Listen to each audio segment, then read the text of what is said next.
Bienvenidos a una nueva emisión de nuestro programa Politics Center Academy Today, transmitiendo desde la Florida Global University, universidad a la cual nos encontramos adscritos como centro de investigaciones. Hoy tenemos con nosotros a una invitada muy especial, una muy querida amiga, Cecilia Vicentini, quien es, ya va, que voy a leer aquí. Nuestra invitada de hoy es profesora titular en Psicología Política, experta en gestión de proyectos de desarrollo humano y Master Life Coach and Trainer, y nos desempeñamos, somos colegas. Ella es directora de proyectos en la organización, la ONG Benamérica, acá con sede en Miami, Florida. Bien, bienvenida Cecilia. Buenos días, Alejandro, un placer. Hoy vamos a tratar un tema muy complejo, pero muy sabroso para el análisis, que es el tema de democracias en peligro, emociones en acción. En los últimos tiempos, la ciudadanía cibernética ha sido como el santo grial que ha creado la ilusión de que a través de una ciudadanía cibernética podemos intentar retomar aquella vieja ilusión del ejercicio de la democracia directa, de la democracia participativa. Y en muchas oportunidades esas intencionalidades de democracia directa, de mayor libertad, de libertad más inmediata, quizás hasta obviando aquella clasificación de Isaías Berlín de libertades positiva y negativa, precisamente esas intenciones han llevado a una crisis de las democracias y a una regresión en los procesos de transición y en oportunidades a un detenimiento de los mecanismos de consolidación democrática que se han venido dando en América Latina y en algunas partes del mundo. Y eso aunado a una emocionalidad presente en la ciudadanía, temas que han sido tratados, y Cecilia y yo lo hemos conversado en varias oportunidades por la filósofa norteamericana Martha Nussbaum, abona el terreno para el análisis de esos procesos de regresión, de esos peligros de la democracia, de ese desmantelamiento de la institucionalidad con base a unas ideologías que en términos de Hannah Arendt pretende el monopolio de la historia, de la restricción, de las tradiciones, etcétera, etcétera. Sobre ese tema vamos a conversar hoy con nuestra amiga Cecilia Vicentini y solicitamos entonces ya de manera tal directamente entrar en tema. Cecilia, democracias en peligro, emociones en acción. ¿Cómo lo vemos hoy desde América Latina? Alejandro, el tema es retador, nos presenta un desafío como latinoamericanos y puedo decirte que hablaré desde mi perspectiva de la psicología política, es decir, cómo esa interacción entre el mundo político afecta la psique del ciudadano, de la persona, y cómo la persona desde su psique, su emoción y su comportamiento, incide en la vida política. Y quería partir de una definición. Todos somos políticos porque actuamos en espacios públicos. Aún el que decide recluirse y separarse del mundo toma una decisión de tipo político, de no estar presente. No estar presente es político, estar presente es político. Vivimos en relación con otros y somos quienes somos y nos podemos definir con la base de nuestras relaciones desde que nacemos y empezamos a crecer. Ese es el área de la psicología. El área de la política es el espacio público y somos ciudadanos y, como tú decías, con derecho a una identidad desde que nacemos y desde que un bebé nace y tiene la posibilidad, tiene el derecho, tiene la libertad de tener su identidad. Entonces, es desde este punto la visión. ¿Y sobre qué podemos decir que las democracias podrían estar en peligro? Hay una entrevista reciente de Moisés Naim a la doctora Applebaum sobre el tema. Hay libros escritos como el de Levitsky y Ziblatt sobre cómo mueren las democracias, basado en estudios de el politólogo y experto Juan Lintz. Hay muchos estudios sobre este tema. Y yo quería decirte que me gusta ir, como dice Maritza Montero, a la causa de las causas, a la raíz, y preguntarnos si somos democráticos en nuestros entornos de vida, comillas, privados, en nuestros entornos familiares. O estamos nosotros manejando un concepto de democracia borroso, difuso, confiando en figuras poderosas en la educación. Y son nuestros hogares democráticos donde vamos a aprender democracia nosotros. Son las escuelas latinoamericanas democráticas centradas en una figura de docente, a pesar de todas las propuestas de innovación en la educación que tratan de valorar y dar un papel muy activo al estudiante. Es decir, ¿dónde aprendemos nosotros a ser demócratas? ¿Y qué es lo que está en la raíz de esta situación de manejo del poder? Porque se trata de poder. Desde la psicología política observamos y estudiamos cómo nosotros, a lo largo de nuestro desarrollo evolutivo, desde que nacemos, a veces somos privados de poder, de toma de decisiones, de decidir por nosotros mismos. Y eso es un llamado a los cuidadores primarios, le hace padres, madres y educadores, a que necesitamos la práctica de la democracia activa, porque una vez que empezamos a ser jóvenes adultos o adultos, esos patrones de comportamiento se quedan instaurados en nosotros con respecto a quién detenta o no detenta el poder. Los que se autodenominan políticos que aspiran a lograr y ejercer cargos públicos de poder son educados de acuerdo a estos parámetros igual. Y entonces, ¿cómo nosotros podemos pretender, como latinoamericanos, vivir en democracias y no en pseudo-democracia? Porque una democracia no es solo cuando la persona es elegida por un medio establecido constitucional como procesos electorales, sino el mantenimiento del poder democrático luego de que las figuras, los personajes son elegidos. Y ahí entonces se plantea una gran interrogante.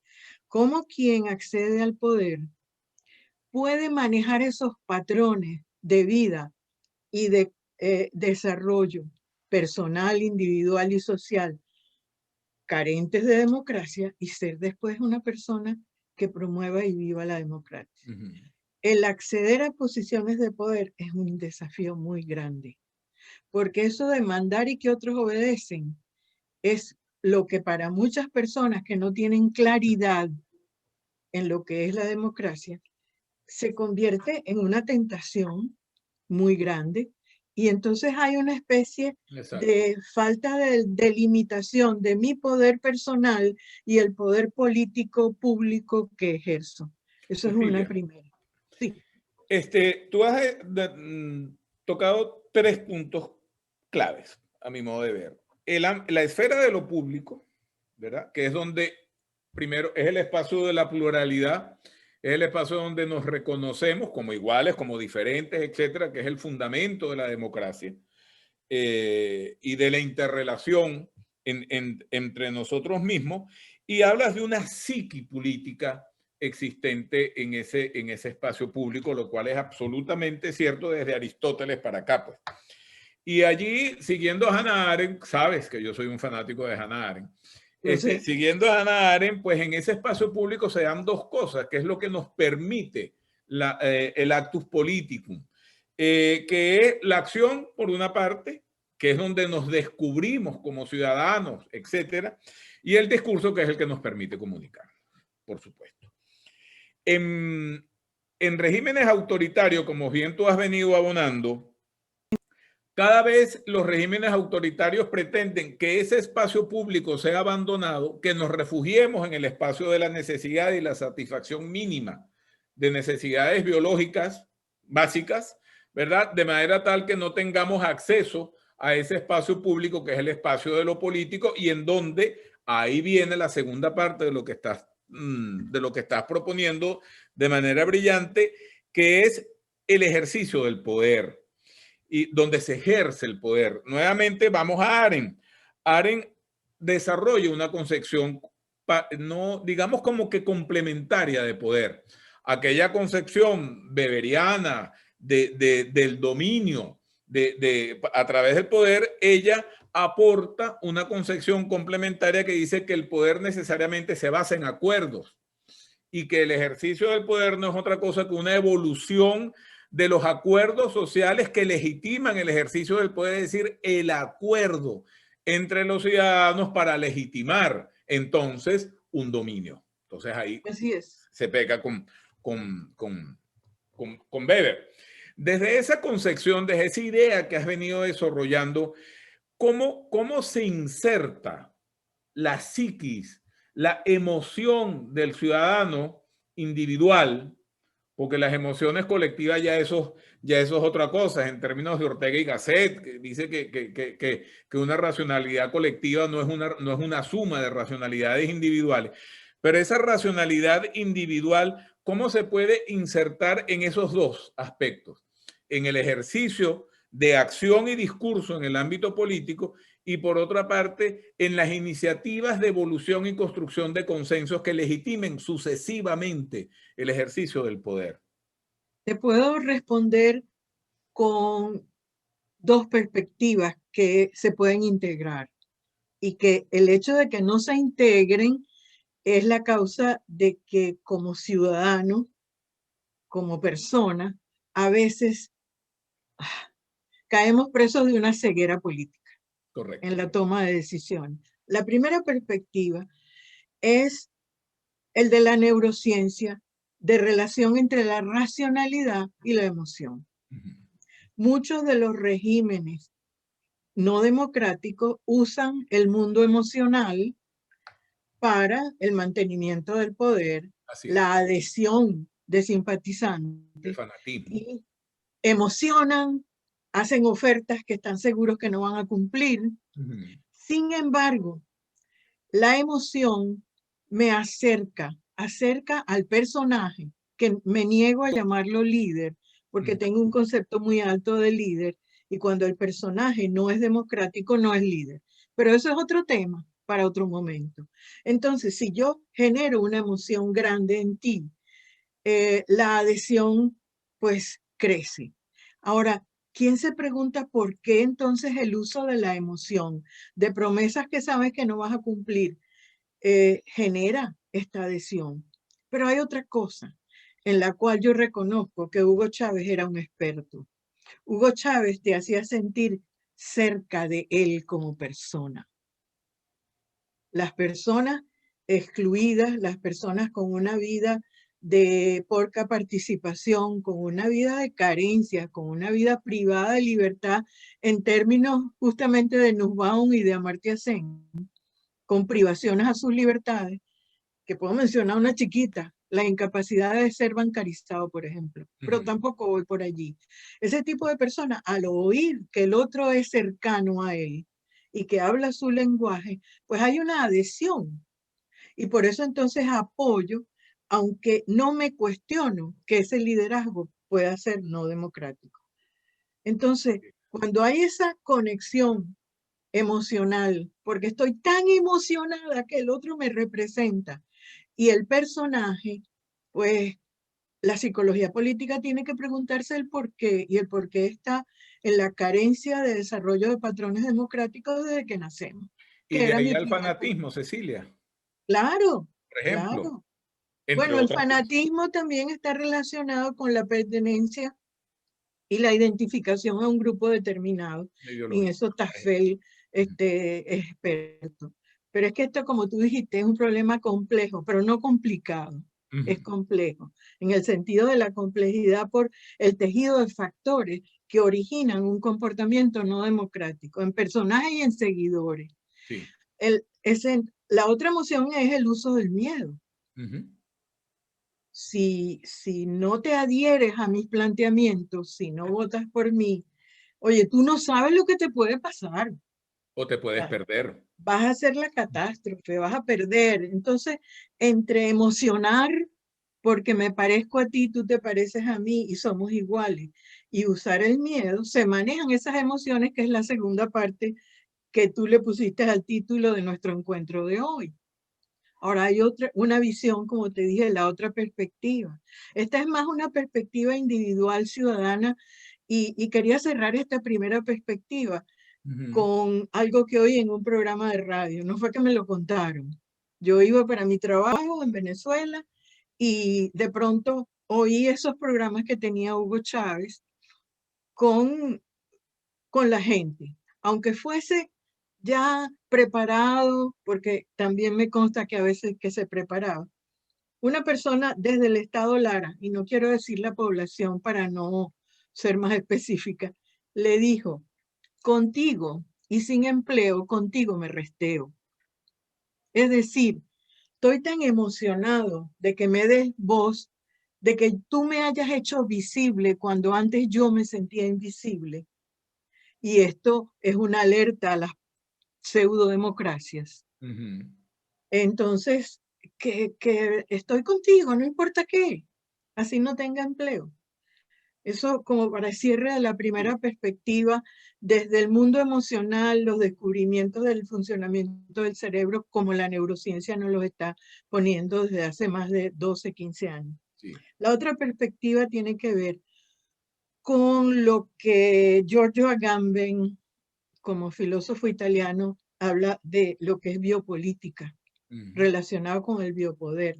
Y tú hiciste mención de una situación de biopolítica cuando dijiste que abandonamos los espacios públicos porque estamos tan preocupados, los venezolanos, porque es de mi experiencia que puedo relatar, en buscar alimentos, medicina, elementos y comodidades diarias que nos hacen la vida posible, que hay una tendencia a abandonar el espacio público. Tendencia. No ha sido abandonado totalmente. Totalmente.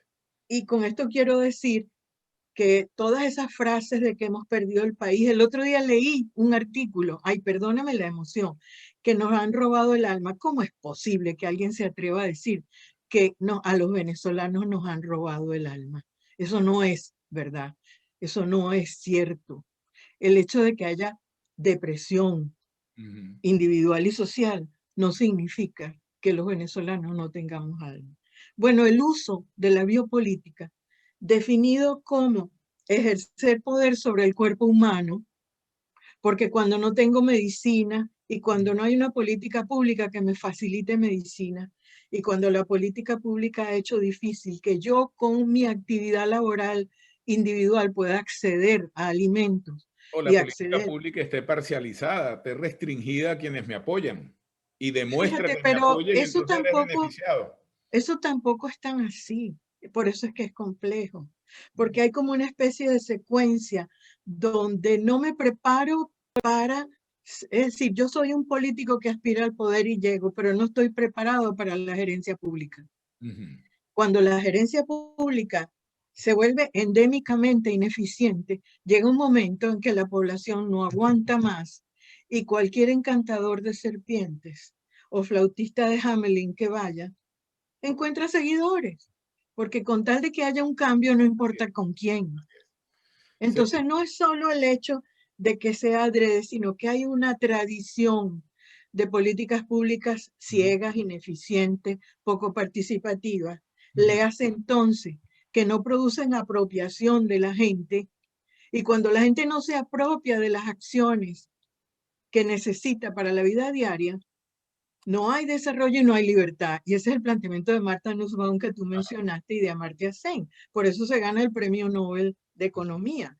De manera que esto es un tejido bastante complejo. Sin Sí. embargo, ¿por qué continuamos a veces trayendo a colación un personaje que no tiene trayectoria política, que no evidencia que es experto en una gestión gubernamental, como aspirante o posible candidato, como nos pasó con Hugo Chávez o como pasó hace muchos años en Argentina con Perón, Así o es. como pasa con, imagínate, Alberto Fujimori, que era rector de una universidad y lo que quería era llegar al Congreso. Y de pronto se le ocurrió que iba a ser presidente y lo logra. Sí. Porque era el nuevo, el diferente. La gente siempre dice, esto es más de lo mismo y quiero algo diferente. Cecilia. Sí. Bueno, con nosotros hoy una muy grata y compleja conversación con la profesora Cecilia Vicentini, profesora titular en Psicología Política, como decíamos al principio del programa. Tú has tocado un punto que es clave para la evolución de las democracias, digamos, actuales, ¿no? Porque no podemos calificarlas, no me atrevo a calificarlas de otra manera. Las democracias actuales que necesariamente están en un proceso de redefinición y de ajuste de los componentes que las integran. Y eso es lo que en muchas oportunidades hemos llamado corresponsabilidad ciudadana. La ciudadanía cada vez más debe asumir mecanismos de autocorresponsabilidad con respecto a la función pública. Es decir, no se trata solo de esperar que el Estado diseñe, ejecute y evalúe políticas públicas, sino que yo como ciudadano es ser parte del diseño de esas políticas públicas de manera tal de asumir corresponsabilidades en el ejercicio del poder, sobre la base de que el poder permita el diseño de políticas públicas generales y universales. Ese grado de corresponsabilidad necesariamente puede traducirse en una emoción que beneficie los procesos de evolución de los sistemas democráticos hacia niveles quizás un poco más de mayor participación, pero a la vez de una aceptación de representatividad mínima por parte de los ciudadanos. Ya para avanzar en este tema, volviendo nuevamente a Hannah Arendt, en algún momento Hannah Arendt, cuando estudió la República Romana, que ella dice que es uno de los momentos estelares de la humanidad, ella decía que la República Romana fue posible edificarse y durar cientos de años en función de tres elementos claves. Uno de ellos elementos era la tradición. El fundamentarnos en nuestra propia historia, en nuestras propias costumbres, en nuestra propia cultura política, etc. El segundo elemento que el cual traía era la autoritas, es decir, la legitimidad no solamente política, sino la respetabilidad pública de los funcionarios y de los ciudadanos que entonces se identificaban con ese funcionario, que de una u otra manera servían como un espejo para el propio reconocimiento. O sea, me reconozco en el político honesto, me reconozco en el político digno, no me reconozco en el político malandro, no me reconozco en el corrupto. Y la tercera, de ahí la autoridad. Y la tercera parte, la tercera pata de la mesa era la religión. Pero no la religión de creencia en dioses, sino la religión cívica. O sea, la creencia cívica en un corpus dogmático de normas, de valores y de leyes que acompañaban la evolución del poder de la República. Cecilia, sobre ese fundamento, sobre esas tres patas, autoritas, tradición y religión, y en el elemento que tú señalaste previamente de corresponsabilidad, ¿cómo pudiésemos entender hoy el sistema político democrático, para ponerle un nombre?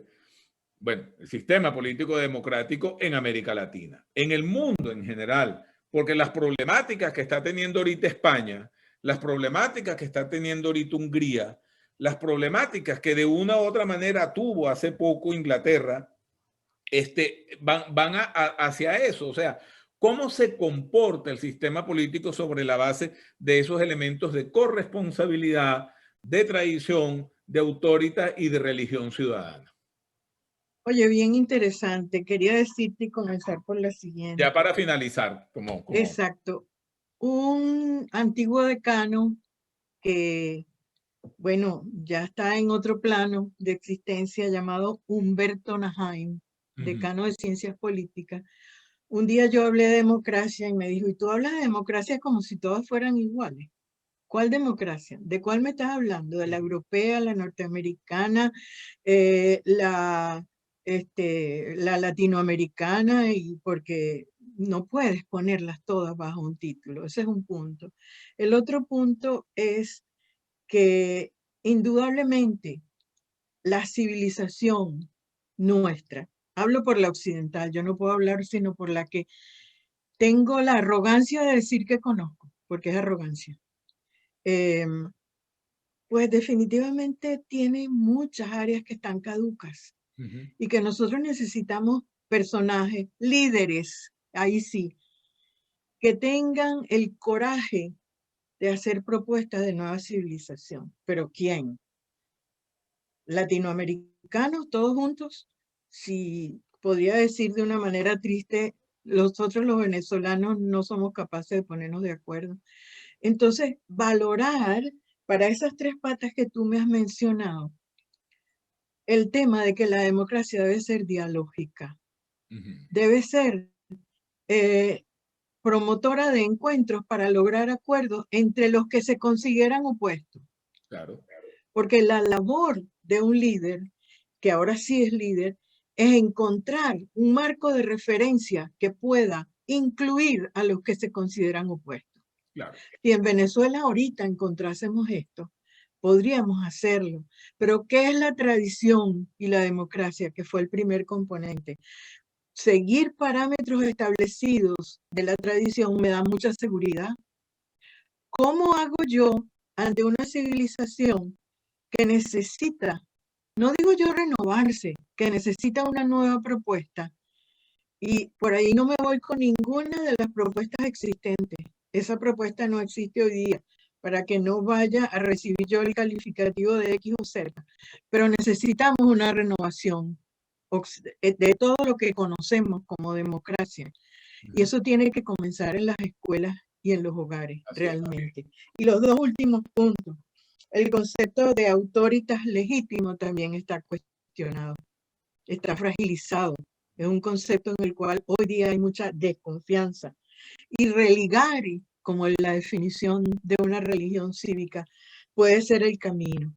Puede ser el camino para religarnos y complementarnos los que nos consideramos como opuestos hacia una verdadera opción de democracias en plural. Así es.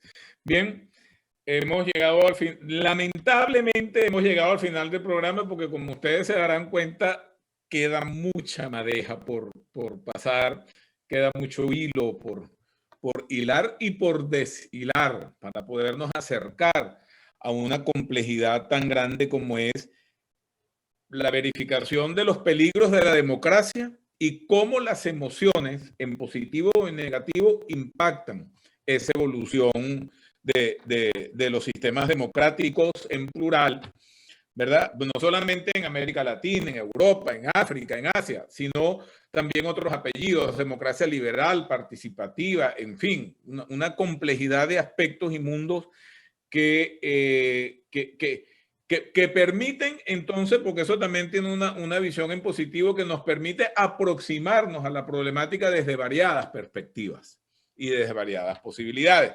Con nosotros hoy tuvimos a nuestra querida amiga, la profesora Cecilia Vicentini, hablando sobre el tema de democracias en peligro y democracias en peligro, emociones en acción, sobre el punto de la situación de la democracia actual.